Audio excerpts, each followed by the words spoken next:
ఈ రోజుల్లో కూరగాయల నుంచి ఇంట్లో సరుకులు, బట్టలు ఇలా ఒక్కటి కాదు అన్నిటి వరకు ఇంటి వద్దకే వస్తున్నాయి.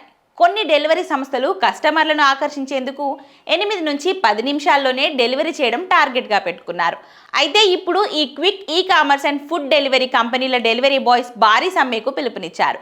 కాగా గిగ్ వర్కర్స్ సమ్మెకు పిలుపునివ్వడం తీవ్ర చర్చకు తెరలేపుతుంది. గిగ్ వర్కర్స్ అంటే శాశ్వత ఉద్యోగం కాకుండా కాంట్రాక్ట్ లేదా ఫ్రీలాన్స్ విధానంలో పనిచేసే కార్మికులు. వీరంతా క్విక్ డెలివరీ విధానం సహా పలు విధానాల పట్ల అసహనం వ్యక్తం చేస్తున్నారు. తక్కువ జీతాలు, భద్రత లేని పరిస్థితులు, అధిక పని గంటలతో పాటు పలు అంశాలపై నిరసన తెలుపుతున్నారు. అందుకు గాను ఇప్పటికే డిసెంబర్ 25న గిగ్ వర్కర్స్ సమ్మె చేశారు. ఇప్పుడు మళ్ళీ డిసెంబర్ 31ను సమ్మె బాట పట్టనున్నారు. అయితే ఇయర్ ఎండ్ సెలబ్రేషన్స్ ఏ రేంజ్లో జరుగుతాయో అందరికీ తెలిసిందే. మరీ ముఖ్యంగా పార్టీలు, సెలబ్రేషన్ల కోసం ఆహారం, కిరాణా, పానీయాలు భారీగా ఆర్డర్ అవుతాయి. ఈ తరుణంలో డెలివరీ బాయ్స్ ఫుల్ బిజీగా ఉండే పరిస్థితి ఉంటుంది. కానీ ఈ పరిస్థితిలో ఆందోళన చేపట్టడంతో ఆర్డర్స్కి భారీగా గండిపడే అవకాశం ఉందని అంటున్నారు.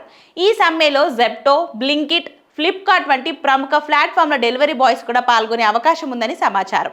మరి ఆ రోజు ఈ కామర్స్, ఫుడ్ డెలివరీ సేవలపై ఈ ఎఫెక్ట్ పడుతుందా లేదా ఆ సంస్థలు ఈ సమస్యలను పరిష్కరిస్తాయా అనేది తెలియాల్సి ఉంది.